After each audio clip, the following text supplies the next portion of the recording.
del resto del país en muchos casos. En la canción esta que hicimos con Carlos Longoni, que se llama Veterano, que ustedes escucharon, se habla de honrar al veterano. ¿Y cómo hay que honrarlo? Bueno, muy simple, fundamentalmente contando la verdad de lo que pasó en Malvinas, cosa que no se ha hecho a nivel nacional hasta el día de hoy. Se ha ocultado lo que realmente pasó en las islas y al mismo tiempo nos han bombardeado con ideas fuerzas mentirosas sobre lo que allí aconteció. Una de estas ideas fuerzas mentirosas es de que fue una locura, un absurdo, porque estábamos de antemano condenados a la derrota. Nadie está de antemano condenado a la derrota. Y hay un ejemplo de estos días que da clara prueba de ello. Los Pumas le ganaron a los All Blacks. Una una hazaña impensable. Eran invencibles, eran los mejores del mundo y los Pumas finalmente le ganaron. ¿Qué demuestra esto? Que no existe el invencible. Le ganamos a los All Blacks, a los neozelandeses, y podíamos perfectamente haberle ganado también a Inglaterra. Solo el derrotismo que se ha sembrado en el país hace que la gente piense que eso era una locura y una imposibilidad, porque la confrontación, las guerras, los desafíos, no los gana el que tiene más fuerza, sino el que tiene más voluntad. Esa es una vieja verdad que se ha olvidado. Y hay una frase del capitán de los Pumas, donde cita los factores de la victoria, y entre otros dice, porque podíamos confiar en el compañero de la derecha y el compañero de la izquierda. Y eso es exactamente lo que ha pasado en el frente de combate en Malvinas. Nuestros soldados peleaban por la patria, un concepto muy lindo, muy elevado, pero en los hechos, por el soldado de la izquierda y por el soldado de la derecha, por sus camaradas. Y daban la vida, se jugaban en esa muestra de amor excelso, el más excelso según el Evangelio, ¿no? El Evangelio dice, no hay mayor amor que el de aquel que da la vida por sus amigos, y nuestros soldados daban la vida por sus amigos. Y con el título que Emilia le puso a la charla, que me parece muy afortunado, quiero contarles varias de estas historias de amor al prójimo de nuestros combatientes de Malvinas, que es muy necesario conocerlas, porque si las conociera la sociedad argentina en pleno, sería un tónico moral enorme para esta Argentina que viene en decadencia y que viene con pesadumbre y con depresión y que para muchos parece que no tiene salida y tantos jóvenes hablan de irse. Hay incontables historias de Malvinas, en general toda la guerra de Malvinas vista sin anteojeras es una cadena de historias de amor al prójimo. Hay una historia, por ejemplo, que protagonizó un veterano de Malvinas, Orlando Rufino, que formaba parte del Regimiento 25, de la compañía que combatió en la batalla de Darwin, Pradera del Ganso, al mando de un gran jefe, el teniente Esteves, que murió en ese combate. Rufino estaba con sus camaradas, tiroteándose con los ingleses que avanzaban sobre esa posición, cuando es herido en un brazo. A pesar de la herida, ya no podía tirar, pero lo que hace es auxiliar a quien estaba tirándole a los ingleses con un cohete, lanzacohetes Instalaza. De repente, Rufino ve que los cohetes Instalaza están cerca de donde están cayendo los proyectiles enemigos. Y para justamente salvar a sus compañeros de que caiga un proyectil ahí y hubieran muerto todos, él sale de la protección exigua, pero protección al fin que tenía en ese pozo de zorro, y va a tratar de esconder los cohetes Instalaza cuando es alcanzado de lleno por un impacto y cae. En ese preciso momento, su padre, que estaba en Córdoba, escuchando la radio, como todos los días, pegado a radio, porque sabía que su hijo estaba ahí, grita, agachate, que te van a matar, y cae desmayado. Se teletransportó el padre. ¿Por qué? Por amor. Bueno, afortunadamente, a pesar de que el balazo ese le pegó a 2 centímetros de la columna, Rufino se pudo recuperar y ahora vive feliz con su mujer, y esto es nada más que una historia que lo hace sentir orgulloso de haber peleado allí. Y Rufino tenía 18 años. A nosotros nos han vendido de que eran chicos de la guerra, asumiendo de que no servían para ella, de que eran solamente dignos de lástima. Y tenían 18 años los hombres del teniente Esteves, pero habían sido muy bien entrenados por este oficial porque los soldados siempre son el reflejo de su jefe. En ese grupo hubo muchos héroes, uno de ellos, por ejemplo, un soldado de apellido Álamo, que cuando el jefe le dice que hay que replegarse porque ya es insostenible la situación, no le hace caso, se queda tirando. Y el jefe, que era un joven subteniente, Gómez Centurión, le dice: no me voy a olvidar de tu rostro. Y después de la guerra lo propone que lo condecoren. Hay casos de amor al prójimo que no necesariamente significan dar la vida, pero por ejemplo, hay un oficial, García Pinasco, un comando, que cuando está en una de las misiones en Malvinas,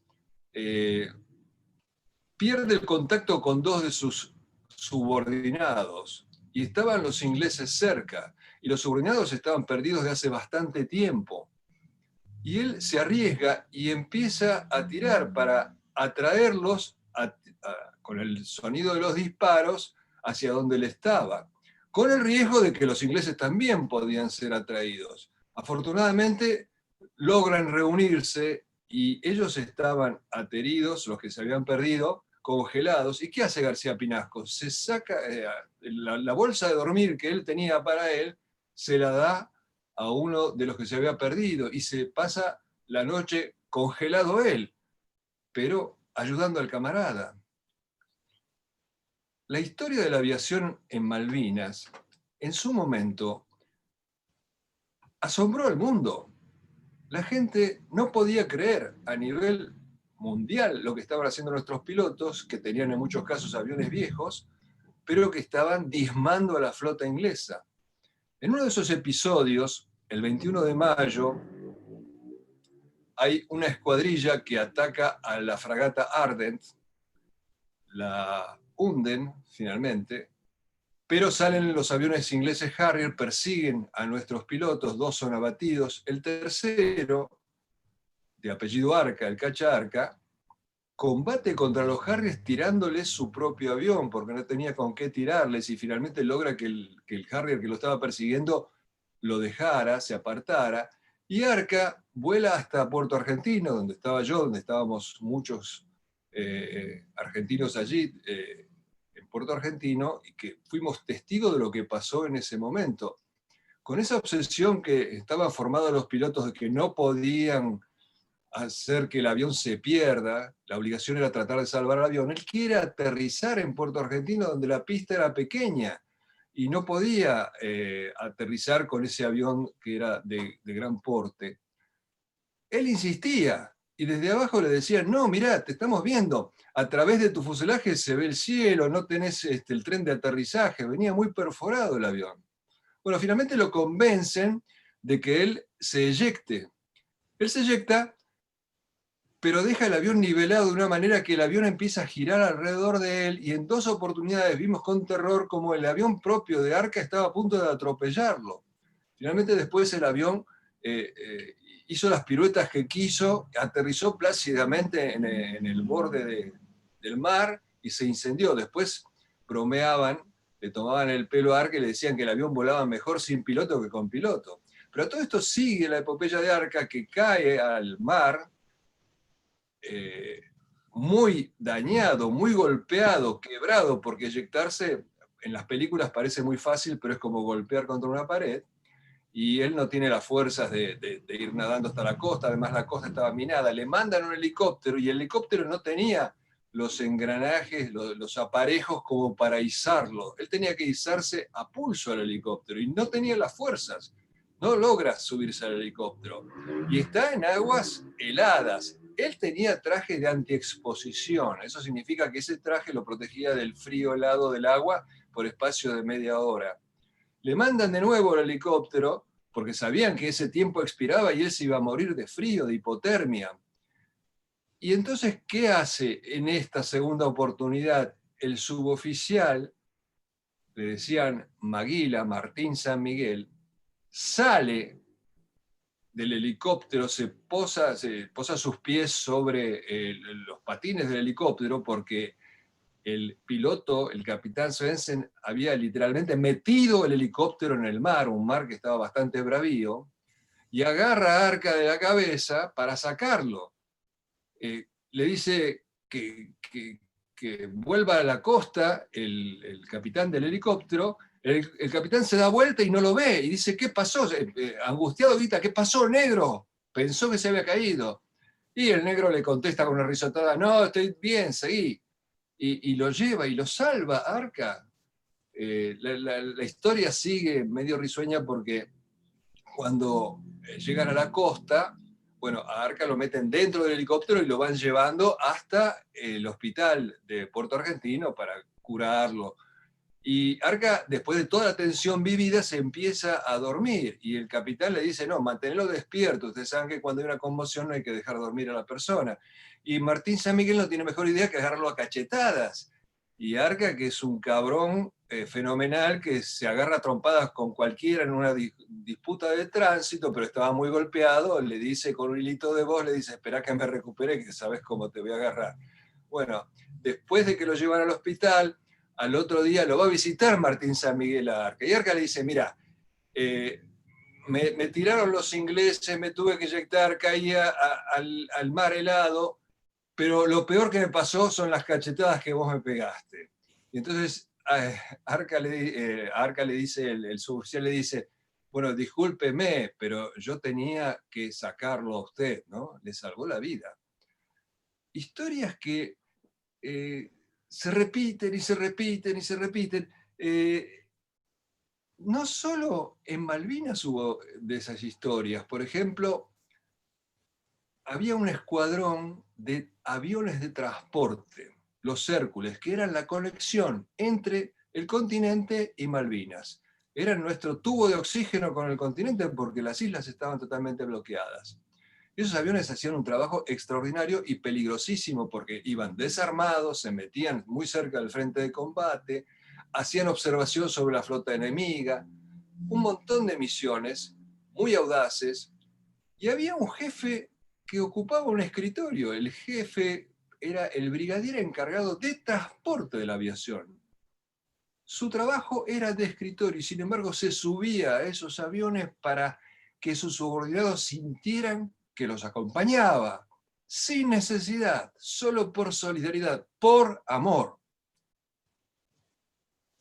La historia del crucero Belgrano, esa gran tragedia donde murieron más de 300 marinos, tiene también matices de gran heroísmo personal, de grandes manifestaciones de amor al prójimo.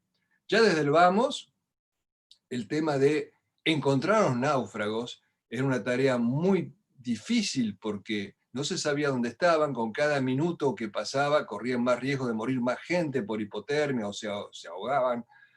Y sale un avión muy viejo de la Armada, viejísimo, un Neptune, y vuela y no encuentra a los náufragos, y llega al punto que los pilotos llaman el punto de lotería, o sea que de ahí se tenían que volver o si no se caían al agua. Y el capitán, Pérez Roca, habla con la tripulación y le dice, ¿qué hacemos? Y los 10 dicen, sigamos buscando, en el límite del combustible, y vuelan media hora más y encuentran a los náufragos.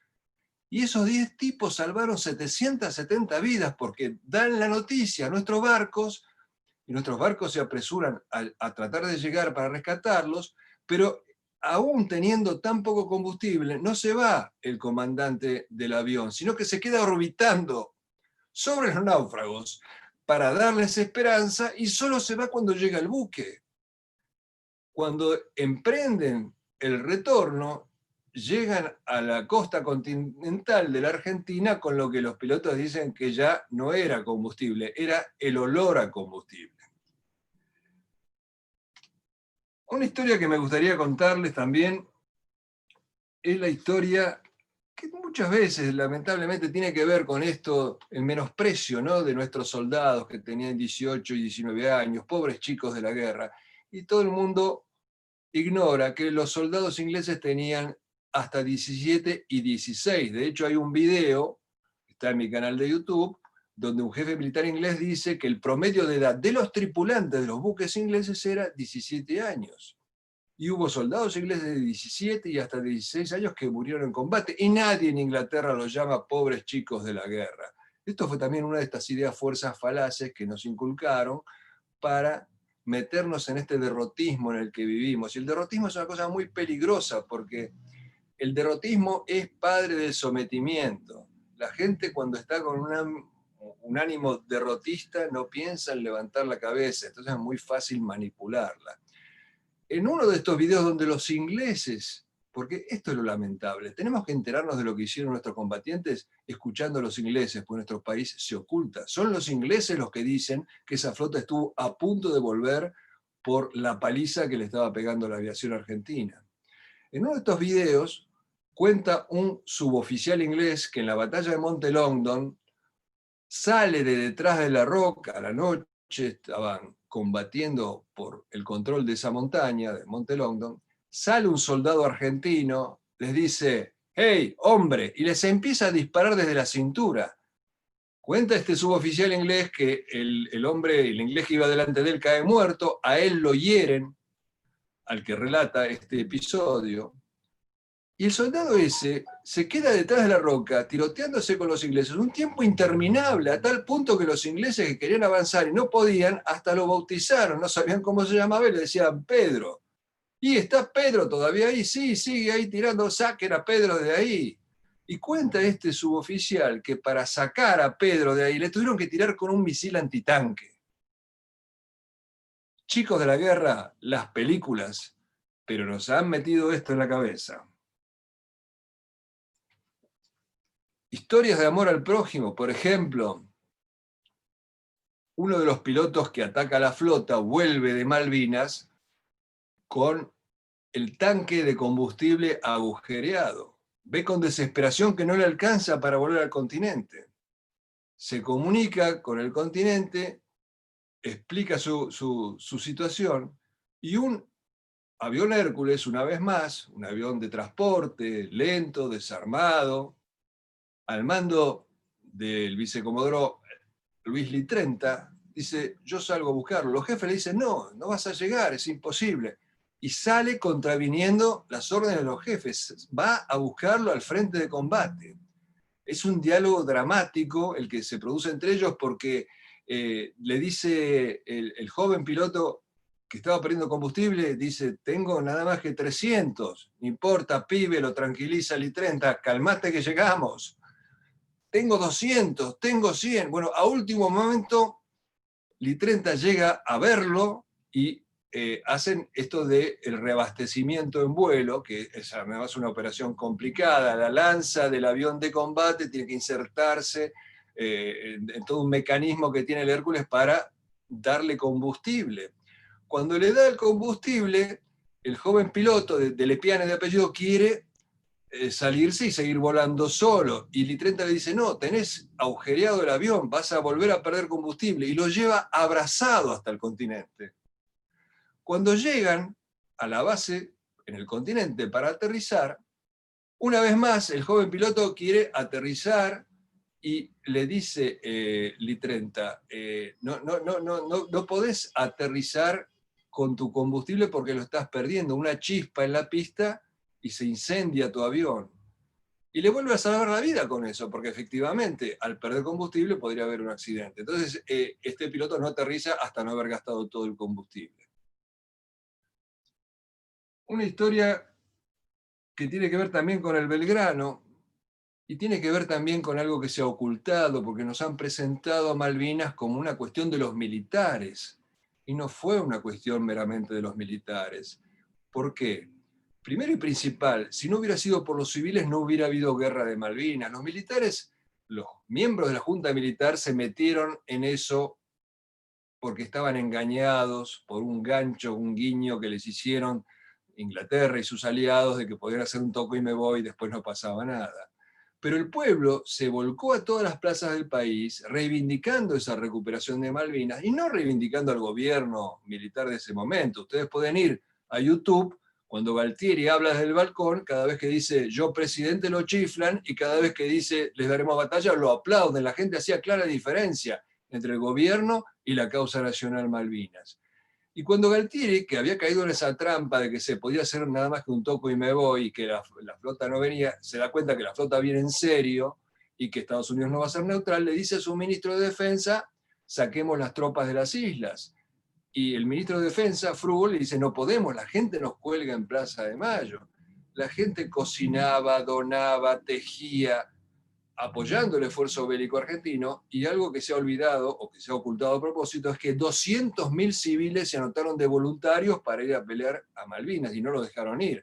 Y hablo de los civiles adultos, porque venían chicos de 15, 16 años, yo tengo testimonios en mi canal de YouTube, a anotarse de voluntarios. Y la gente le preguntaba, pero vos qué edad tenés, 16. ¿Y tu papá qué dice? No, no, mi papá me apoya. Mentían, por supuesto.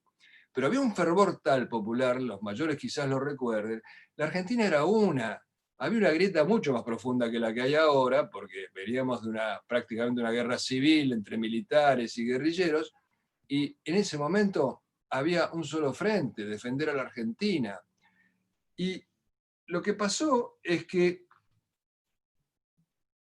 hubo civiles que participamos en la guerra, fuimos pocos, nada que ver con esos 200.000 que se anotaron, pocos tuvimos ese honor, pero así todo, 18 civiles murieron en combate. Y en el buque, en el crucero Belgrano, había 2 cantineros civiles, que cuando va a zarpar el buque, como ellos eran civiles, el comandante les ordena que desembarquen, porque va el buque a la guerra. Y los cantineros, 2 hermanos de apellido Ávila, le dicen, no, nosotros vamos a ir hasta el final. Y se quedan a bordo del buque.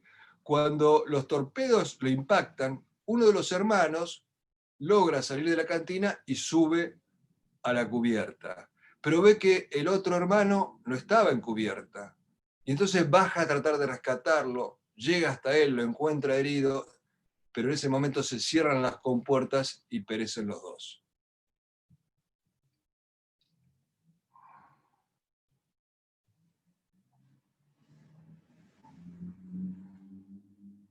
Bueno, hay muchas historias más, pero para finalizar les cuento esto de que tenemos que enterarnos de las proezas de nuestros héroes porque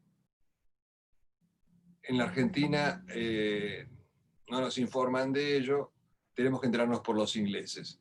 El jefe de la flota británica, el almirante Woodward, llevaba un diario durante la guerra. Y en ese diario, que después fue transformado en un libro, se llama Los 100 días, hay una versión en español, en determinado momento, el 13 de junio, él escribe, si los argentinos pudieran soplarnos, nos caemos. Lo dice después de enumerar todas las bajas que le causó la aviación argentina.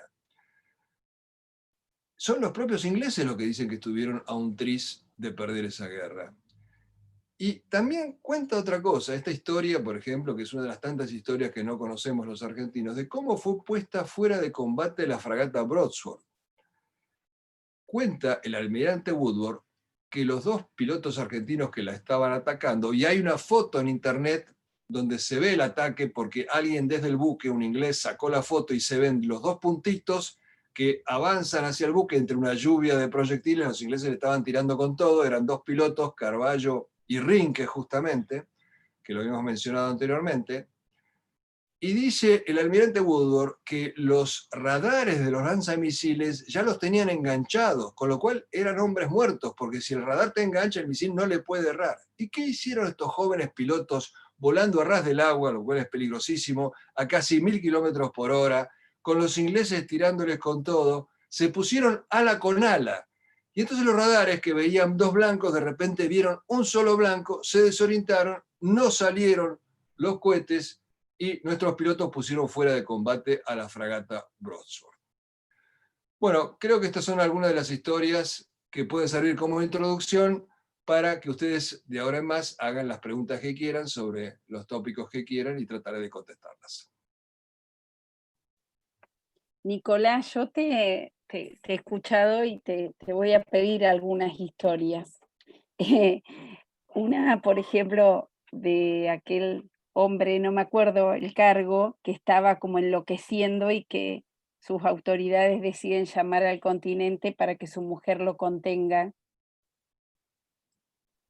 Sí, bueno, hubo historias de ese tipo, ¿no? Algunas un poco irracionales, porque eh, la guerra te distorsiona mucho la realidad. A mí me pasó, por ejemplo, de un tipo desesperado porque yo consiga notificarle a la mujer de que él estaba bien.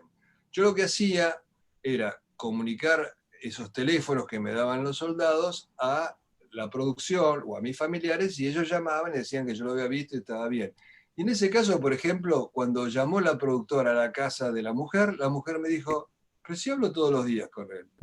Esa desesperación, ¿no? De llevar tranquilidad lo había llevado, no sé, a un delirio, ¿no? La guerra es una cosa que obviamente afecta mucho a las personas, y no todos reaccionan de la misma manera, ¿no? Están los que conservan la calma y están los que se paralizan y ven visiones, está el teléfono roto, la gente empieza a contar cosas que no son reales, pero que se van agigantando cuando pasan de una boca a otra. Una situación, por supuesto, extrema, que es muy rica de observar, sobre todo para un periodista, porque se caen todas las caretas, nadie puede aparentar lo que no es. Uno ve a la buena persona prácticamente convertirse en un santo y ve a la mala persona en toda su perfidia. Nadie puede caretear en la guerra. Bien. Te preguntaba esta historia porque no sé si la contaste vos, de esta de que la mujer le recordó al esposo, ¿no? Que para qué había ido a las islas. No sé si la tenés presente. ¿No, Este, no será la de Carballo? a ver, Bueno, este piloto que yo mencioné que atacó la Brodsworth, que es uno de los grandes ases de la aviación argentina, Pablo Carballo, era extremadamente audaz. Todos lo eran. Bueno, parece que él era extremadamente audaz, a tal punto que su jefe, Cini, preocupado por él especialmente, se comunica con la mujer y le dice: mira, tu marido está muy loquito, lo van a matar, hace algo. Y la mujer se comunica, Mirta, se comunica con Pablo Carballo, pero no le dice: baja un cambio, cuidate, pensá en nosotros. Le dice: hacé lo que tengas que hacer. Yo voy a criar a tus hijos, pero antes de que te maten, déjame ir a darte un beso. Y viaja a la base y se encuentra con Pablo Carballo. Bueno, nosotros con Carlos Longón hicimos una canción donde contamos este episodio, y decimos que de alguna manera su amor lo salvó, lo protegió, lo blindó, porque era un tipo muy arriesgado, le han llegado a explotar misiles debajo del avión y volvió vivo. la canción se llama La amada del halcón, ¿no? Sí, correcto. Si Te quisimos cuento, con esa canción hacer un homenaje a las mujeres de los combatientes, porque las madres, las hijas, las novias, las hermanas, porque sufrían mucho más que los propios combatientes, porque es mucho más terrible imaginar el peligro que puede estar corriendo un ser querido que uno ver el peligro de frente. te cuento que es la canción que pensamos primero para el video, pero me lloré las dos veces que la escuché, entonces dije, no es la correcta, pero los invito a todos a escucharla porque es fantástica. Y Eh, bueno, bueno, ¿querés? a ver, acá tengo de Liliana que nos pide, dice si podrías explayarse el por qué la guerra de Malvinas tuerce la historia del mundo con la desaparición de la OTAN, fin de la Guerra Fría y la caída del muro de Berlín, y el papel de las pocas mujeres que llegaron a las islas. Bueno, la OTAN sigue existiendo. O sea, la guerra de Malvinas tiene lugar en medio de la Guerra Fría, es cierto. Y justamente, ¿por qué los ingleses provocan la guerra de Malvinas? Porque ellos y sus aliados querían instalar una base militar formidable como la que ahora existe ahí. ¿Por qué? Porque son países que proyectan a muchas décadas en adelante y querían controlar el petróleo y la pesca alrededor de las islas, el paso interoceánico, porque una bomba en el canal de Panamá o un barco encallado en el canal de Panamá, se termina la comunicación entre los dos océanos, y sobre todo la proyección a la Antártida, que es el próximo zarpazo que van a dar las potencias centrales, porque la Antártida es el último gran reservorio de agua dulce y de minerales del planeta. Entonces, en ese marco de la Guerra Fría, Inglaterra y sus aliados no tenían ninguna base en el Atlántico Sur, porque en el 75 había cerrado la base de la OTAN en Sudáfrica. Y entonces le tiran ese anzuelo a la Junta Militar de que se podía hacer un toma y me voy, y después se negociaba, caen en la trampa y ellos vienen con todo para cumplir con sus objetivos geopolíticos, geoestratégicos a largo plazo. No la estupidez que se dijo de que se pelearon Galtieri con Thatcher.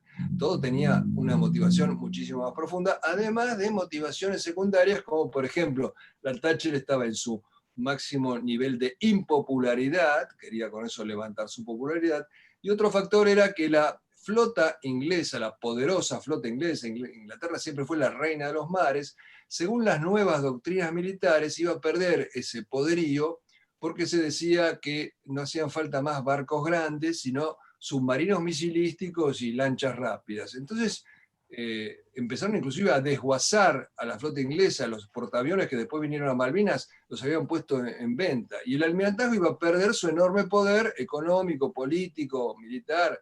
Y entonces, ¿qué mejor que una guerra a 12.000 kilómetros de distancia para demostrar que los buques grandes todavía eran necesarios? Bien.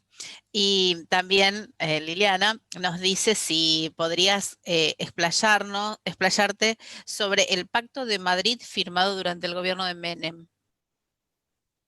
Bueno, ese es un tema que sale un poco de mis intereses, pero bueno, en 2 palabras, fue una claudicación, fue renunciar de alguna manera a la soberanía de Malvinas. Bien.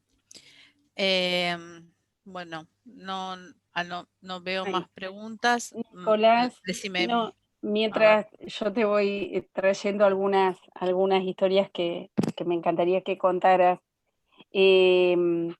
Una con respecto a Zenialdin, que es un personaje controvertido, pero que tengo entendido que es absolutamente respetado, por eso pusimos una foto en la que vos le estás haciendo una nota, y ya que estoy te tiro todo, y después hay una nota que le estás haciendo ahí en el videíto al cura de Puerto Argentino, y me encantaría si pudieras traer esas dos cosas. Bueno, ese es el obispo católico de las Malvinas. Hay una iglesia católica y también otra protestante. La iglesia católica se llama St. Mary. Y cuando llegaron los argentinos a Malvinas, la iglesia empezó a llenarse de bote en bote, porque iban comandos, aviadores, soldados, todos a rezar, lo cual era, por un lado, una alegría para el obispo, porque siempre estaba desierta, según me dijeron antes de la llegada de los argentinos, esa capilla, esa iglesia, pero por otro lado, el hombre estaba en contra de nuestras reivindicaciones, y bueno, en esa entrevista como que fue ambivalente, ¿no es cierto? De que por un lado, qué bueno que la gente se acerque a Dios, pero qué malo que sean ustedes. Y lo de Zeldin es sí una persona controvertida, es muy querido por sus subordinados, porque era un buen oficial, se ocupaba mucho de ellos, tenía un carisma arrollador, todos en algún momento hemos caído bajo el flujo de ese carisma, pero no sabemos cómo hubiera sido peleando, porque en realidad nunca entró en combates. Bien. Bien. Y, Sí, perdón. ok, seguimos. Sí. No, un pequeño comentario acá de una de nuestras guías, Sandra Morales, que comenta que su marido era un excombatiente de Malvinas, Alejandro González, quien le había entregado a Nicolás su libro de Malvinas, Los días que viví en peligro, en Santa Rosa, cuando Nicolás presentaba el libro La pasión según Malvinas.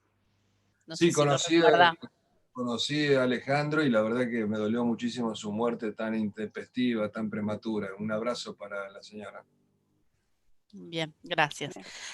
Y después, a ver. También Liliana, que pregunta si sobre el papel de las mujeres, ¿no? Y el no reconocimiento que hubo sobre ellas una vez en tierra, ¿no? ¿Qué papel jugaron las mujeres en las Malvinas? Bueno, acá estamos frente a una de las tantas fake news, ¿no? Las fake news no las inventaron ahora, siempre existieron. Y hay muchas fake news alrededor de Malvinas. En Malvinas no hubo mujeres argentinas. Ujú. Esto de que se ha publicado mucho se refiere a las enfermeras de Comodoro Rivadavia, que nunca fueron a Malvinas. Las únicas mujeres consideradas veteranas de guerra que estuvieron en Malvinas, pero inclusive en una circunstancia que ahora voy a explicar, que son, digamos, por un lado, las 6 instrumentadoras quirúrgicas que estaban a bordo del buque Hospital Almirante Irizar, que estaba fondeado en Malvinas, pero ellas nunca bajaron a tierra. Igual son justamente, con toda justicia, consideradas veteranas de guerra. Y el otro caso es el de una enfermera de la Fuerza Aérea, Liliana Colino, que acompañó un vuelo de Hércules a Malvinas, bajó del Hércules y después se volvió con él. O sea, en forma permanente no hubo absolutamente ninguna mujer en Malvinas, para gran decepción, supongo, de todos los muchachos, ya que cualquiera de estas mujeres que hubiera bajado del buque Almirante Irizar hubieran tenido automáticamente 10.000 candidatos a novio, parte baja. Bien. Bien, sí, eso era lo que quería, te agradece porque eso era lo que ella quería que contaras. Y pregunta, ¿qué opinás de la nominación al Premio Nobel de la Paz? Bueno, ahí hay cosas muy raras, ¿no? Primero y principal, la noticia está planteada en forma bastante inexacta. Se dice que son 2 veteranos, uno argentino y otro inglés, que están nominados. Esto no es cierto, porque si bien el argentino sí estuvo en Malvinas y es veterano, el inglés llegó en el 83, llegó un año más tarde. No sé por qué se miente así. Además se dice que ellos identificaron a los caídos. Es otra falsedad. Todos nuestros caídos estuvieron identificados desde el primer día. Lo que no estaba claro, porque los ingleses mezclaron los cuerpos, en qué tumba estaba quién. Entonces, la única diferencia que al identificar, bueno, los familiares pueden ir y rezar sobre la tumba exacta de su ser querido, lo cual es importante, por supuesto, pero no es cierto que los identificaron, porque nunca fueron lo que se deben llamar NN. Se sabían perfectamente los nombres de todos los caídos. Y muchos veteranos están muy enojados con esto, porque, bueno, no olvidemos que el premio Nobel trae aparejado un premio de $1 millón. Mm. Entonces muchos veteranos lo ven como una profanación, no solo porque acá se está buscando un rédito económico, porque realmente convengamos que para la paz mundial eso no tuvo ningún efecto. O sea, el premio Nobel de la Paz, por haber ubicado los nombres de quien está enterrado, no tiene mucho sentido para darle el premio Nobel de la Paz. Entonces, lo que surge es esta suposición de que el Bill Metal una vez más está jugando la partida. Pero además los veteranos están muy molestos porque esto se hizo en el nuevo cementerio que se hizo muchos años después de la guerra. Había un cementerio argentino, yo tengo fotos en mi libro de ese cementerio argentino, y lo que hicieron los ingleses, según muchos veteranos lo piensan, fue profanar ese cementerio argentino, sacar los cuerpos de ahí, meterlos todos en Darwin, porque este cementerio estaba en Puerto Argentino, y también sacaron restos de fosas comunes. Así que toda esta historia tiene un tufillo no muy agradable. Bien, a ver, Gabriela dice, el año pasado asistí a una charla de Nicolás en Comodoro. Luego de contar una historia de 2 soldados que estuvieron enterrados bajo tierra luego de una explosión, su jefe desafía a los ingleses y una noche los rescatan cuando casi ya no tenían oxígeno para respirar. Minutos más tarde, un excombatiente le quiere hablar y le dice, uno de esos soldados bajo tierra fui yo. Se silenció la sala y no podíamos creer lo que estábamos viviendo. Sí, tal cual. Lo único que no pasó mucho tiempo, que se hubieran muerto. Fue el bombardeo de, si no me equivoco, uno de los primeros días de mayo. Por la explosión de la bomba que cayó cerca de ellos, quedaron totalmente tapados y, bueno, por un milagro de Dios, los ubicaron, los desenterraron antes de que se asfixiaran. Sí, fue muy impresionante que yo contara esta historia y se me acercara uno de los protagonistas. Bien. Acá Ramón pregunta si cubrió el conflicto limítrofe con Chile en el 78.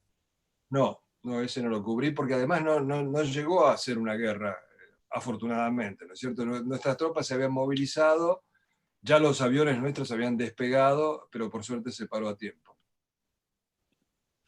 Bien. Nicolás, ahí vos tenés otra. Ah, No, ok. Liliana que dice cuántas verdades desconocidas y negadas. Y que lo que contamos eran ciertas, y agradece las historias. Te cuento que en sala, Nicolás, hay, bueno, creo que Liliana también estuvo como, se habían ofrecido como voluntarios, Liliana, el padre de sus hijos, y también está Franca, que es una compañera nuestra, que se habían anotado como voluntarios. Yo sigo haciendo uso de mi memoria y me encantaría rescatar algo que escuché también de tu voz, esto de que muchas veces decimos, Galtieri, bueno, la decisión de la guerra fue tomada por un borracho. Y me impactó mucho la explicación que traes vos a eso. Bueno, primero y principal quería rendirle mi homenaje a las personas que vos nombraste, porque sí, hubo voluntarias mujeres que se ofrecieron. Y bueno, de hecho con Carlos Longoni también hicimos una canción dedicada a esos voluntarios que no llegaron a ir, pero que sí querían ir, que se llama Voluntario Insumiso. Y ya que estamos hablando de voluntarios, es interesante subrayar que hubo voluntarios en muchos países del mundo. En Bolivia se anotaron 25.000 personas, en Perú, en España, bueno, en muchos países del mundo, porque estaban muy a las claras de que la causa argentina era justa y además era como David contra Goliat. Y hubo hasta extranjeros que murieron. Hubo uno que murió en combate, Rafael Luzardo, era un español que estaba en un buque que fue hundido en Malvinas y murió en Malvinas, siendo español. Y el otro tema era de Galtieri. Bueno, Galtieri. una de las ideas fuerzas falaces es esta de que fuimos a la guerra por un general borracho. Más allá de que, bueno, es medio absurda la acusación, porque él no era el único que gobernaba, hay una junta militar, bueno. Pero y además, si vamos al caso, lo que importaba en ese momento era si era un buen conductor de la guerra y no si tomaba o no tomaba. Pero se hizo hincapié en que supuestamente era un alcohólico. Lo curioso del caso es que la alcohólica era Margaret Thatcher. Después de la guerra, los diarios ingleses publicaron de que ella se emborrachaba todas las noches, inclusive en la película de Meryl Streep, que interpreta a la Thatcher, que recibió un Oscar por esa interpretación, se la muestra como alcohólica que era. Y yo la entiendo porque se debería atormentar y se emborracharía todas las noches por el miedo de que un pequeño país sudaca pudiera hacerle morder el polvo al gran león inglés. Pero los ingleses no hablan más del alcoholismo de Thatcher, en tanto que lo de Galtieri se repite día a día. ¿Por qué? Porque eso desmerece toda la gesta de Malvinas. No puede haber una gesta, inclusive, no puede haber un hecho heroico, épico, si fuimos por un borracho. ¿Por qué se inventó lo de Galtieri? Yo hice una investigación y él no era alcohólico. Porque es la mejor manera de desvirtuar, bastardear la guerra de Malvinas, porque es ridiculizarla. Yo me dediqué a investigar este tema y Galtieri no era alcohólico, y tengo montones de testimonios sobre eso, que además explican el porqué también de con qué facilidad eso se impuso, ¿no? Porque hasta historiadores supuestamente serios hablan del whisky de Galtieri.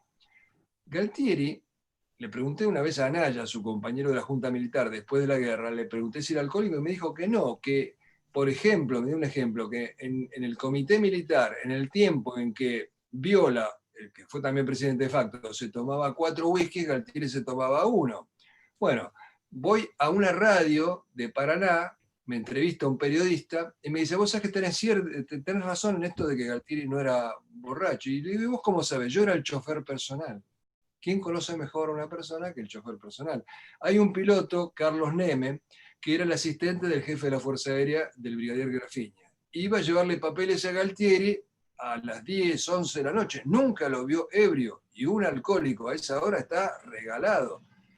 Montones de testimonios. Cuando Galtieri estuvo preso en Campo de Mayo, había un soldado que lo servía, y el testimonio del soldado es que tomaba una copa de vino en el almuerzo y nada más, pudiendo pedir lo que quiera. Hace un tiempo salió una entrevista en Infobae del histórico cocinero de la Casa Rosada, y él decía que Galtieri no tomaba alcohol.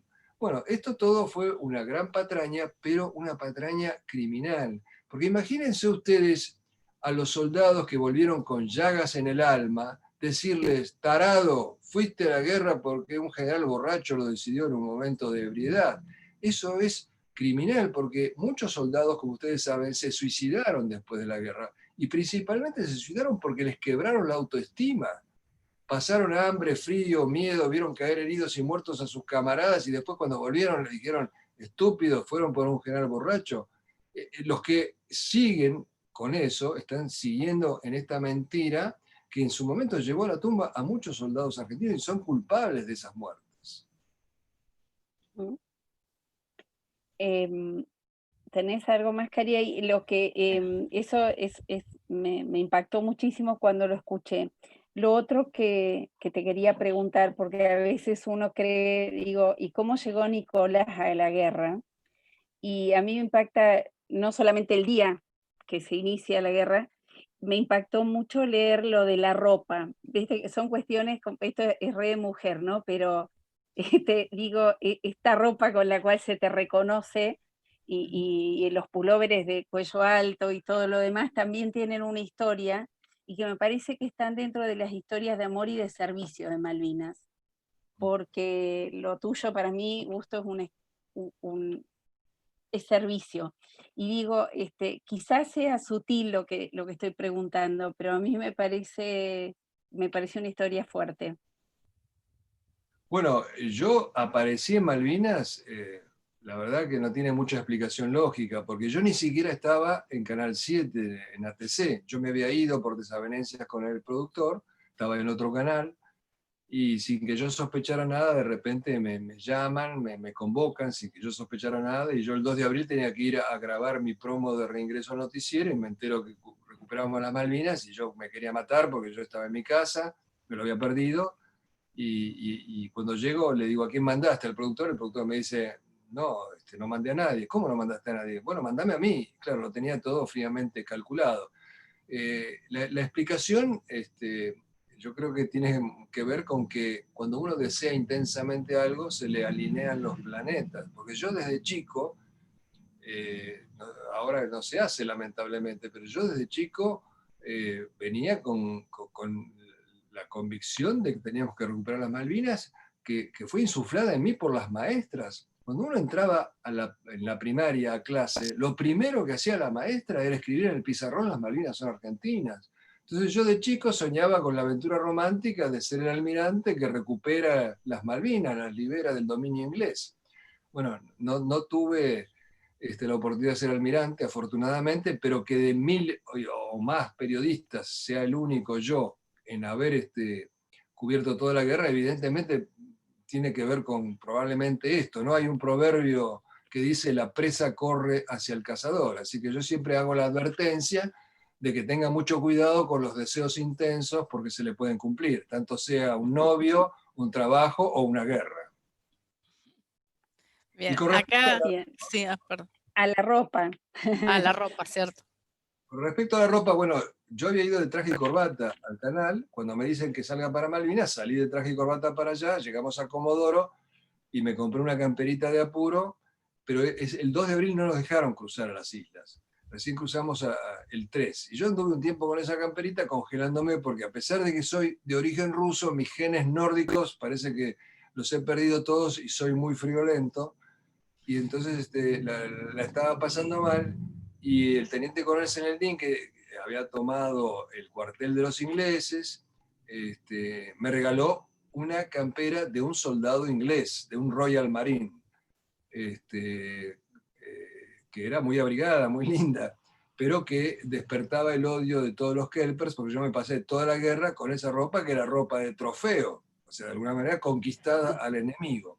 Y la conservo hasta el día de hoy. Me venía muy bien porque además tenía bolsillos muy amplios, yo llenaba los bolsillos con golosinas y con cigarrillos, se los obsequiaba a los soldados, me vino re bien.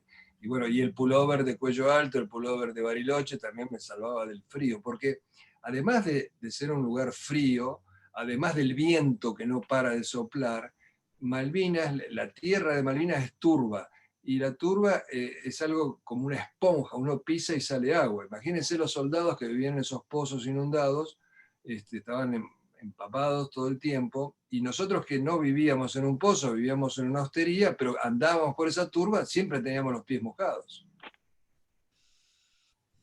Qué historias.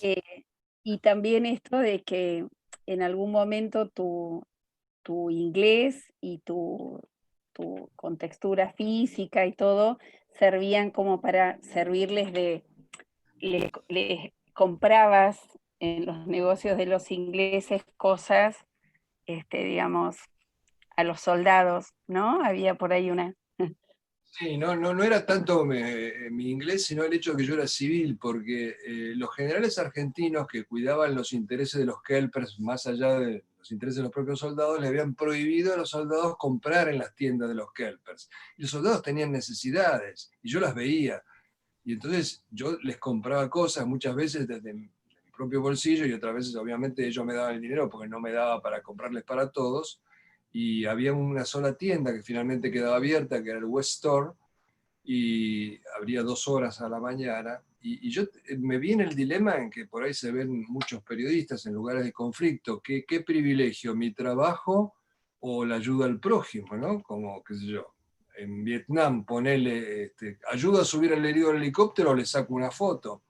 Y yo decidí dedicarme esas 2 horas a tratar de ayudar a los soldados. Dejaba apostado a mi camarógrafo, pero con el terror de que pasara algo y yo no estuviera allí. Pero había que ayudarlos. Y en la relación con tu camarógrafo también creo que hay una historia de compañerismo, ¿no? Sí, era un gran tipo, un muchacho simple de barrio, pero una vez bajo un bombardeo me dijo, ¿esta vez que estuve pensando, si acá hay 10.000 tipos defendiendo las islas, yo soy el 10.001? Y lo que le pasaba a veces bajo los bombardeos, que decía, pucha, si me muero ahora, y yo la trataba tan mal a mi mujer porque no me traía el pan fresco, porque lo compraba a la mañana y a la tarde no estaba tan fresco. Si vuelvo, nunca más la voy a regañar de que no me compraba el pan a la tarde en vez de la mañana. Y cuando después de que él falleció, yo me encontré con la mujer y entre otras cosas, después, mucho tiempo después, le pregunté, che, ¿cambió cuando volvió? No, no cambió, me seguía regañando.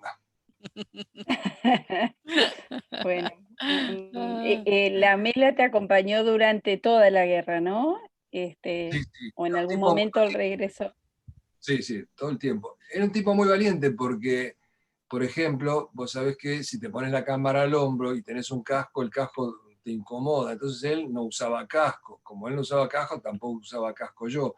Pero lo más importante es que la reacción natural cuando empiezan los tiros es agacharse, ¿no? Una reacción de instinto de supervivencia. Pero si él se agachaba, arruinaba la toma y él no se agachaba nunca. O sea, yo digo que podría haber sido un granadero, un oficial del regimiento de granaderos de San Martín, porque en el reglamento de granaderos de San Martín estipuló que el oficial que se agachara ante los tiros tenía que ser inmediatamente despedido del regimiento. Bueno, él no se hubiera agachado.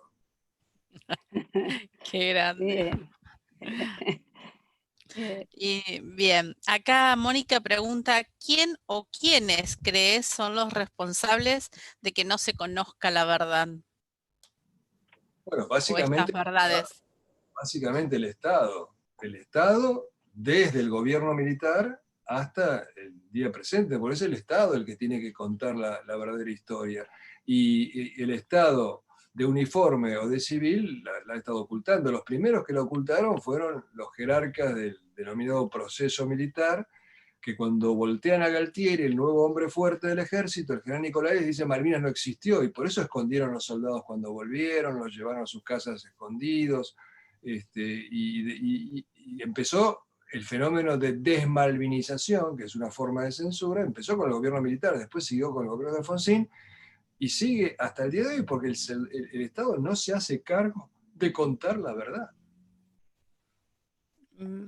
Bien, acá, bueno, Inés comenta, Inés Kratzik dice, mi suegra con casi 90 años tejía medias de lana para los soldados que pasaban por la ruta rumbo al sur, cuando pasaban por Sierra Grande, y se les entregaba de todo a los soldados, cruces, santos, pulóveres y las medias, aclara.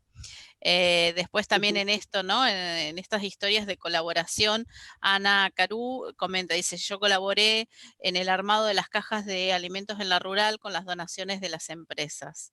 Bueno, y después Laura Vizcayar comenta, el que no haya sido alcohólico no lo hace bueno a Galtieri. No, por supuesto, pero no lo juzgan por lo que lo deberían juzgar.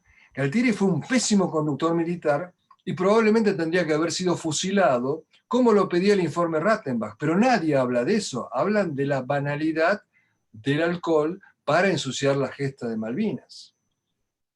Porque además hay una cuestión acá. ¿Por qué fue tan fácil endilgarle el alcoholismo a Galtieri?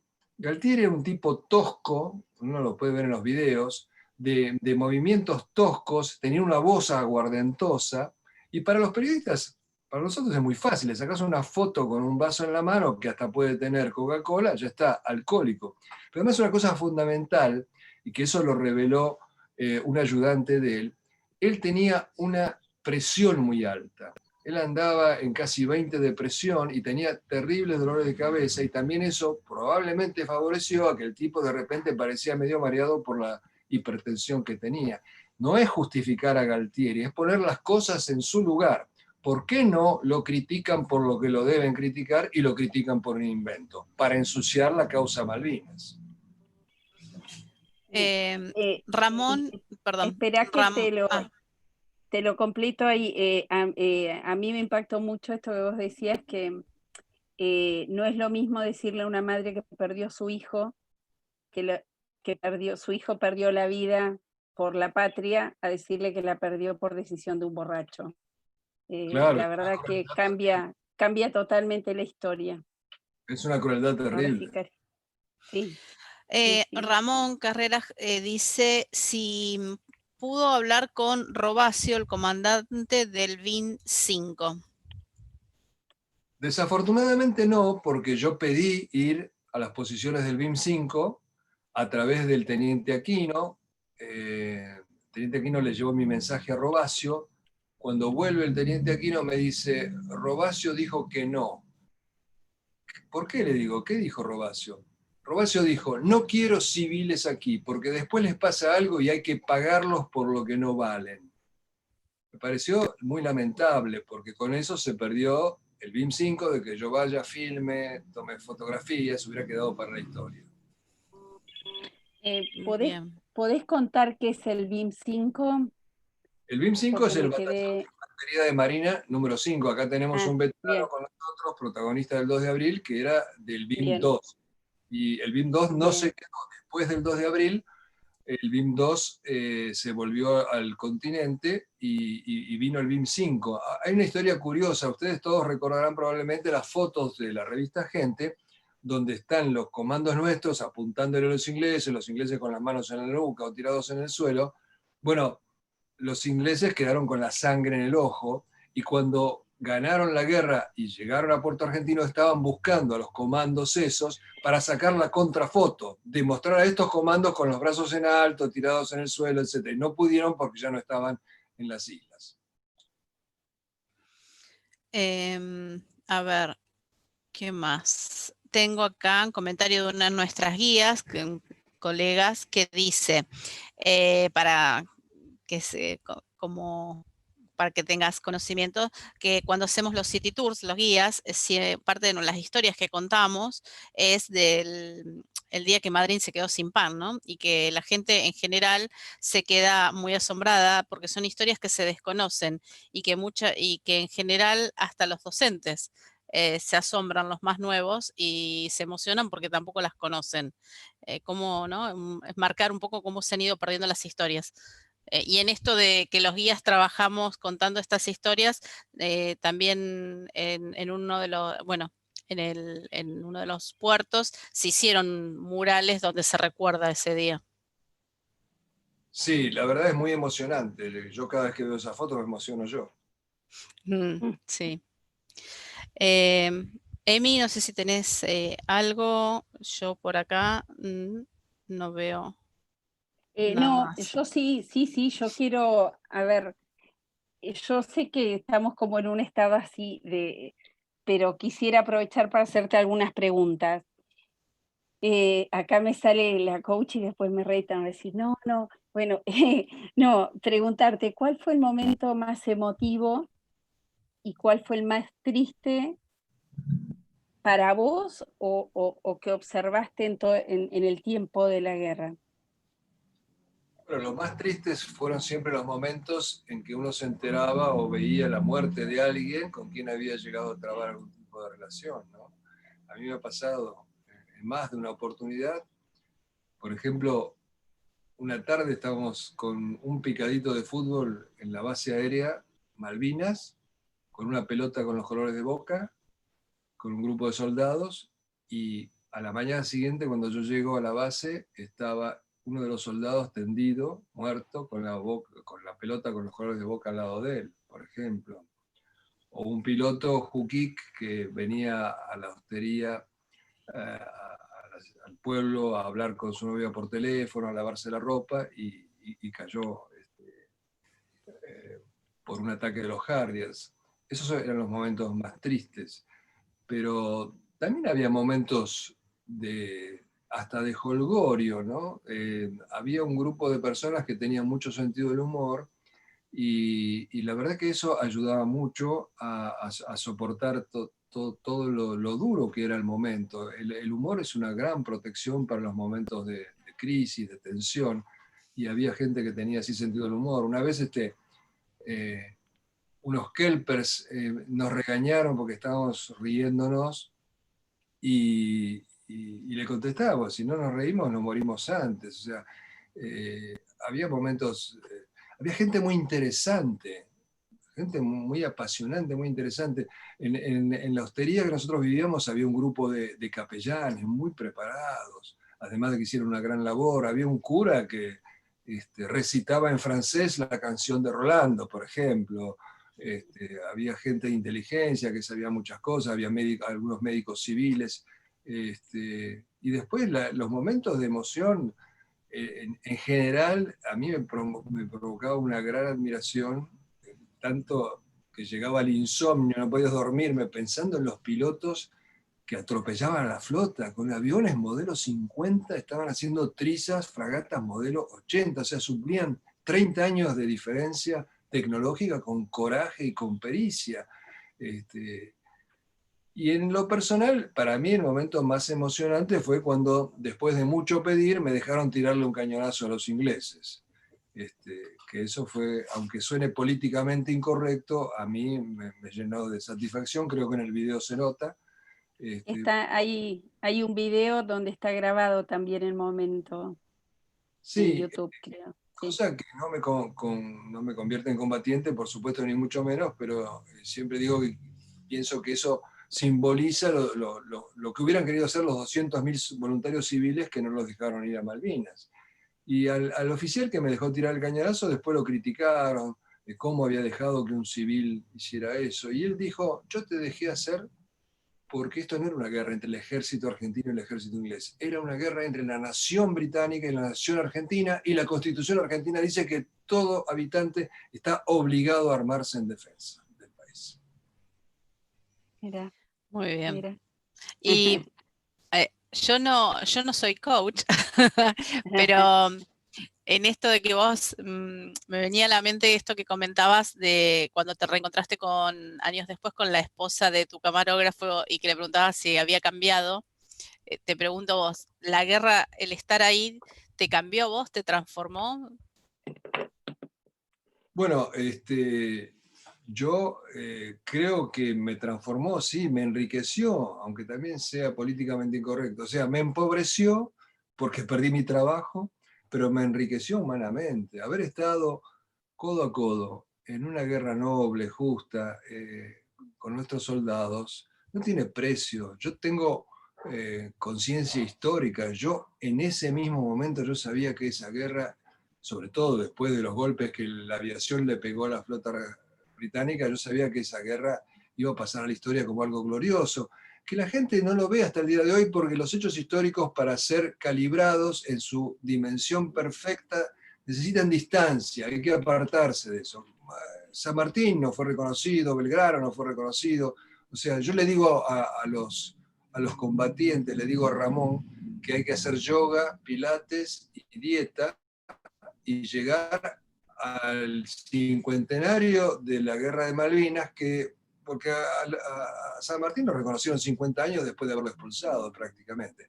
Como yo tenía esa visión histórica del momento, yo estaba en la primera fila de la platea de un hecho histórico increíble de la Argentina, y eso me compensa todos los malestares que pude haber tenido después, como por ejemplo haber sido prohibido, calumniado, me había quedado sin trabajo, me tuve que buscar trabajo al exterior. Es muy terrible quedarse sin trabajo, como me pasó a mí, por haber estado en Malvinas, además, porque si es por una causa, digamos, justificada, pero acá era una cuestión política, y yo tenía 4 hijos. No hay nada más terrible para un hombre que quedarse sin trabajo teniendo 4 hijos, y muchas veces los combatientes dicen que tienen pesadillas de la guerra. Yo también tengo pesadillas, pero no son de la guerra. Mi pesadilla es que me quedo sin trabajo.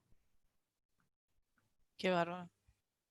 ¿Y volviste alguna vez a Malvinas o te gustaría volver si no lo hiciste en estos años? No, yo no volví y no tengo ganas de volver. Yo respeto a los soldados que van, que necesitan cerrar su ciclo, obviamente a los familiares que van a visitar sus tumbas queridas, pero yo no siento esa necesidad, y a mí me repugna ver de nuevo la bandera inglesa. Allí yo vi la celeste y blanca flameando en Malvinas y quisiera morirme con esa visión. Volvería, no es una cosa dogmática, volvería si tuviera algo que hacer, alguna misión que cumplir, pero pasear no. Ni- Bien. Nicolás, ¿qué conversación o qué entrevista, porque sé que mucho del material nunca llegó al continente, pero cuál fue tu mejor entrevista o tu mejor conversación, formal o informal, como periodista, como corresponsal? Bueno, yo diría las entrevistas que le pude hacer a pilotos justamente que atacaron la flota, ¿no? Como Owen Kripa, como Arca, que algún fragmento se salvó, pero con esa censura absurda que había, está como achadas esas entrevistas. Imagínate que vuelve un piloto de atacar a la flota, la experiencia que eso significa, el sentido histórico que tiene entrevistarlos como medio en caliente. Eh, la verdad que era impresionante. Em, te cuento esto, creo que lo saben, yo en el momento de la guerra estaba estudiando en el Instituto de los Padres de Rees, de Milton Rees, que estuvo como traductor, y yo cuento siempre que lo viví como en primera persona, porque Marta, que era su mamá, si bien Milton estaba en un lugar de privilegios, se podría decir, su mamá era la que nos hacía los sanguchitos y lloraba todos los días, era verla pasar caminando y llorando, así que fue un tiempo de mucho impacto. Con respecto a las conversaciones, ¿qué conversaciones te parece que tenemos como probables los argentinos para contar otra historia? ¿De Malvinas? Sí.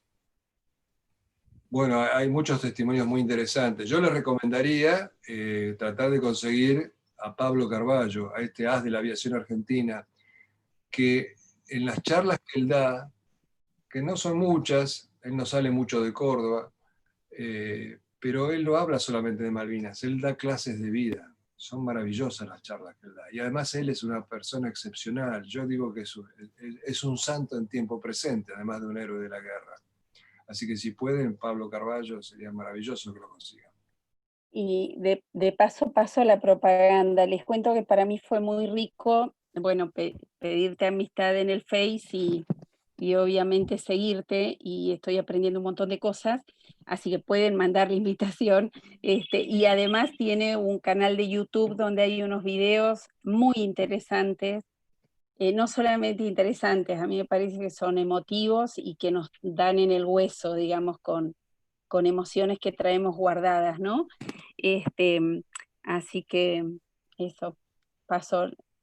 Me parece que si podemos hacer una tarea y podemos contribuir a que las nuevas generaciones, porque de hecho algunos nos vamos poniendo más grandes, pero tal vez sea esta de pasar la información y saber dónde está. Te hago una preguntita. Anaya tenía un hijo en tuvo un hijo en Malvinas también, ¿no? Sí, un tipo extraordinario. Guillermo Anaya era helicópterista, un temple increíble. Él, cuando ya, digamos, antes de Malvinas, él era el hijo del almirante. Entonces iba a seguir la carrera de marino, obviamente. Se negó a seguirla porque dijo, siendo el hijo del almirante me van a tratar todos con deferencia, yo no quiero deferencia. Y se metió en el ejército, justamente para no tener privilegios. Cuando va a empezar lo de Malvinas, él había tenido un accidente de moto y llegó a Malvinas rengueando, y sin embargo se subió al helicóptero. Un gran profesional, era el acróbata. Cada vez que veíamos un helicóptero volar poco menos que invertido, seguro que era Anaya, y muy sensible, además de valiente, muy sensible con las necesidades de la gente, cosa que en los altos mandos nunca evidenciaron. La gente, los soldados pasaban hambre, sobre todo en las primeras líneas, la pasaban mal.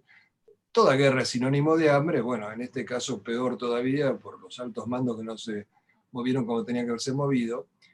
Pero, por ejemplo, hay una anécdota de él maravillosa, que él pide que le den comida y él va a ir con el helicóptero a llevar la primera línea de los soldados. Y le dan una bolsita de, no sé, de cereales. Dice, pero ¿cómo voy a llevar esto? Esto no es nada. Enfurecido, sale, le da la orden a otro oficial que se ponga en la ametralladora del helicóptero, busca donde estaban las ovejas de los kelpers, que los generales habían prohibido carnear. Había 300.000 ovejas en las islas. Y nosotros fuimos la tropa de ocupación más extraña del mundo, porque para proteger los intereses de los kelpers se había prohibido a los soldados carnear las ovejas. Bueno, hubieran indemnizado a los kelpers, pero hubieran dejado a los soldados comer eso. ¿Qué hace Anaya? Con el rotor del helicóptero va amontonando un montón de ovejas y le ordena al otro oficial que abra fuego, ¿no? Entonces liquida las ovejas, las cargan hasta el tope en el helicóptero y va recorriendo la primera línea y tirándoles ovejas a los soldados. Nunca falta el alcahuete. Cuando vuelve Anaya, lo llama el general, uno de los generales, y le dice: Anaya, usted estuvo atentando contra la propiedad de los kelpers, le ha disparado a un montón de ovejas. Y Anaya dice: ¿ovejas? Yo pensé que eran ingleses camuflados con uniforme de invierno. Impresionante. Bien. ¿Y tenés algo más ahí, Cari? Lo que yo te iba a preguntar es si alguna actitud de alguien, ya sea de los residentes, de tus compañeros, de la gente que compartió con vos, te hizo emocionar hasta las lágrimas. Bueno,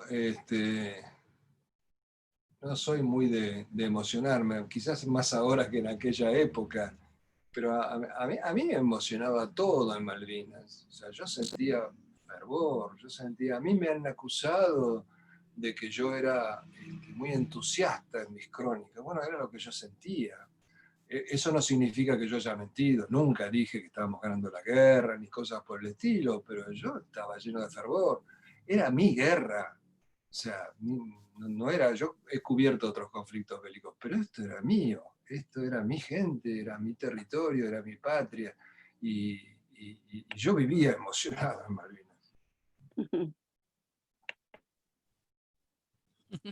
Acá dicen, Emily, le estás lagrimón, deja de... El No, no coach. estoy buscando, no estoy buscando el lagrimón para nada. De hecho, ya creo que hoy con el video pusimos la cuota de emoción. Y les cuento una cosa, empecé a grabar más tarde porque no me di cuenta, así que después el videíto lo repetimos antes de finalizar para que quede dentro de la grabación, si no igual va a ir a YouTube, digamos, solito, porque me parece que está muy bueno honrarte, Nicolás. Yo sigo buscando esto que habíamos dicho, las historias de amor, y sé que las hay, que las subo, historias hasta de festejo. Uno de tus cumpleaños lo pasaste en Malvinas, creo que eso cambia. Tu cumpleaños, digamos, el de ese año lo pasaste en Malvinas, ¿no?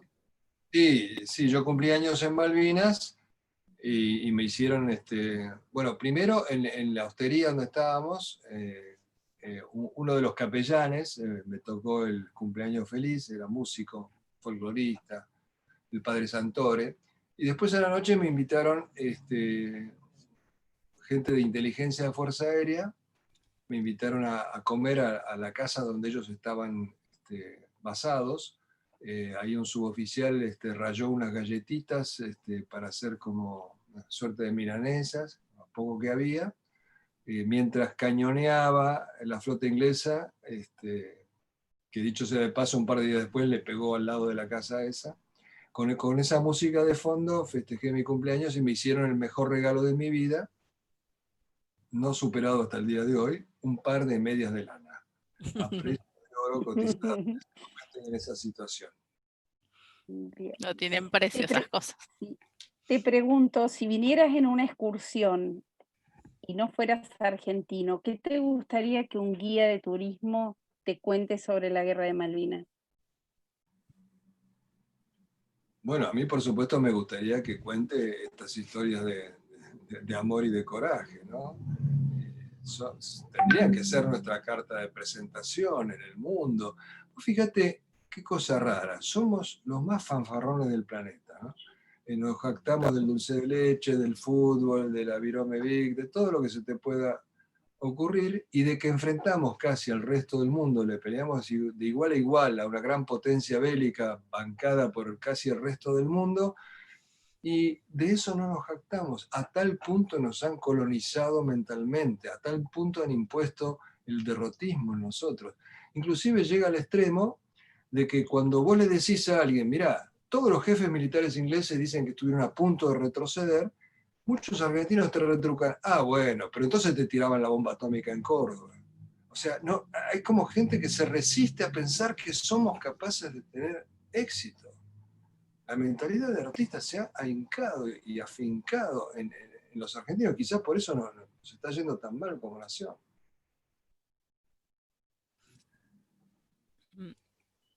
Qué genial, dice Liliana, esa frase, colonizaron nuestros cerebros. Bueno, hay muchos comentarios de agradecimiento y el placer que significa escucharte en todas estas emotivas historias, y bueno, felicitaciones. Y no sé, Emi, ¿vos ibas a decir algo? No, damos paso a alguna pregunta más, y si querés, Nicolás, la verdad que superamos bien la prueba porque pensé que no, que iba a estar como mucho más, estoy muy emocionada de que esto pase. A mí me parece que la gente, yo sé que toda la gente que está acá te conoce, pero necesitamos realimentar esta necesidad de contar, realimentar la necesidad de decir verdades, de contar estas cosas. Por ejemplo, esto que vos traes recién, a mí nunca se me había ocurrido. Es cierto que, si bien yo te cuento que yo soy nacida en Chile, que fue, bueno, una de las cuestiones de la guerra, ¿no? Además de ser Enemiga, la chilena, enemiga. era chilena y hablaba inglés. Te imaginás que tenía todo en contra, pero de todas maneras siento, de hecho soy ciudadana argentina por opción, y opción responsable. Entonces digo, me encantó esto, si podemos agrandarnos tanto, es más, con el fútbol, el deporte, como esto, que es realmente una hazaña, no nos llena, no nos infla el pecho de la misma manera, ¿no? Así que bueno, ¿Qué nos pasa como Y sociedad, no? ¿Qué pasa en esto? Vos decís que hay un derrotismo, una mirada derrotista del argentino. ¿Es eso o qué nos pasa con Malvinas en particular? Que hay, pareciera como tal vez una negación o una mirada liviana respecto de lo que Malvinas significa. Quizás es la lejanía de Malvinas con el territorio. ¿Qué es lo que sentís vos que hay con Malvinas y la relación con el ciudadano argentino? No, es una relación ambivalente. Por un lado, Malvinas sigue siendo la causa nacional por excelencia. O sea, el 99% de los argentinos está de acuerdo que son nuestras y que en algún momento hay que recuperarlas. En eso hay total unidad de pensamiento. Con respecto a la guerra en sí, yo creo que fue porque nos han bombardeado con estas ideas fuerzas, pero además han bombardeado en un terreno fértil. ¿Cuál es el terreno fértil? Por empezar, nuestro exitismo obsceno. Como perdimos, yo siempre estuve en contra. O sea, vos lo vas a encontrar con lupa ahora a alguien que estuvo en la Plaza de Mayo vivando la recuperación de Malvinas. Y esto es un grave complejo que tenemos nosotros. Bueno, lo vemos en el fútbol también, ¿no es cierto? Si nosotros estamos ganando, Messi es Dios, y si llegamos a vicecampeones, Messi es un traidor a la patria. Entonces, ese exitismo obsceno, que deberíamos desterrarlo, hasta desde las enseñanzas de San Martín. San Martín creó una condecoración para los derrotados en Chancay, del coronel Pringles, donde decía gloria a los derrotados de Chancay. ¿Por qué? Porque combatieron con honor y con valor. Lo que importa es cómo actúas, más allá de los resultados que los brinda Dios, y te puede ir bien o te puede ir mal, pero es la conducta lo que vale. Eso por un lado fue un factor. Después el hecho incómodo de que Malvinas ocurrió durante un gobierno militar, pero ese gobierno militar no tuvo nada que ver con los valores de Malvinas, coincidió prácticamente solo cronológicamente. Los jerarcas de ese gobierno militar claudicaron, no pelearon, sabotearon el esfuerzo bélico argentino. No tuvo nada que ver realmente Malvinas, que fue una guerra limpia, con la guerra sucia que se llevó a cabo en la Argentina antes de Malvinas. Y sigue esto de demonizar a las Fuerzas Armadas completamente, sin separar la paja del trigo. Y esto ha llevado a que hoy carezcamos de Fuerzas Armadas. Hoy la Argentina está desarmada absolutamente, no tiene barcos, no tiene aviones, no tiene nada. ¿Y esto por qué ocurre? Porque se sigue machacando con esto de que militar es sinónimo solamente de represor. Entonces, porque tuvimos a Videla y a Macera hace 40 años, hoy no tenemos derecho a tener Fuerzas Armadas. Es como si, por ejemplo, hay un profesor que abusa de un alumno. ¿Qué hay que hacer con él? El profesor de matemáticas abusa de un alumno. Bueno, hay que meterlo preso, matarlo si se quiere, pero no cancelar la materia de matemáticas. Nosotros, porque tuvimos a Videla, cancelamos las Fuerzas Armadas en nuestro país y también cancelamos el reconocimiento a aquella parte de las Fuerzas Armadas que pelearon con valor y con honor. Fuertes palabras y reales, ¿no? hay algunos Verdades comentarios. que duelen, como dijo acá Lili, pero que hay que saberlas y saberlas escuchar, ¿no? Sí. A ver. Hay algunos comentarios más. ¿Te parece, Nicolás, si ponemos de nuevo el videíto? Sí, ¿O es ¿cómo no? demasiado? Y después sí hacemos un cierre y te dejamos, porque estamos como en un silencio comprometido, digo yo, estamos como todos tomados por la emoción, ¿sí? Aguántenme que ahora me fijo cómo va esto. Ponelo a pantalla completa, Emi. Sí, Hoy lo habías recién puesto lo estaba recortado. bueno, yo acá lo veo a pantalla completa, te aviso, ¿eh? Pero... No, ahí ves que se ve chiquito.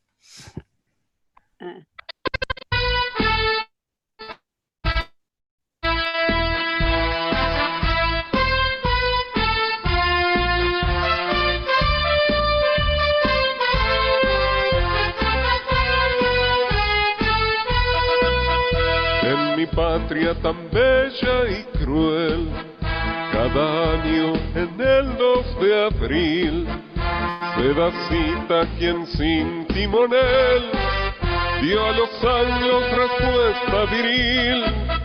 Lo quisieron desmalvinizar, despreciaron su esfuerzo y valor, pero nunca han podido lograr que en su alma se acalle el clamor. Honrar a quien fue a batallar, honrar a quien no fue a llorar, honrar a ese corazón que se jugó por la nación, combatiente de aquella gran saga, guerra limpia que el pueblo inspiró. Los cipayos, hagan lo que hagan, no podrán apagar tu pasión. Y aunque ahora se ignore la gesta y se diga que todo fue vano, habrá un día un desfile y fiesta en tu calle, mi fiel veterano. Honrar a quien fue a batallar, honrar a quien no fue a llorar, honrar a ese corazón que se jugó por la nación.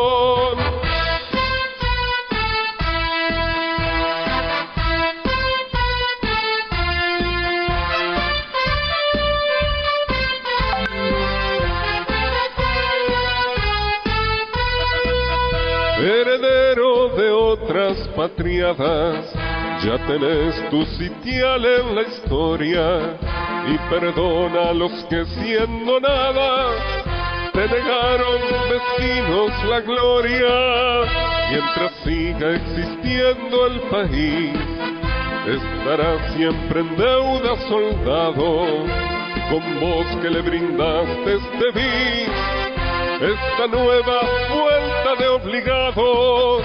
Honrar a quien fue a batallar, honrar a quien no fue a llorar, honrar a ese corazón que se jugó por la nación.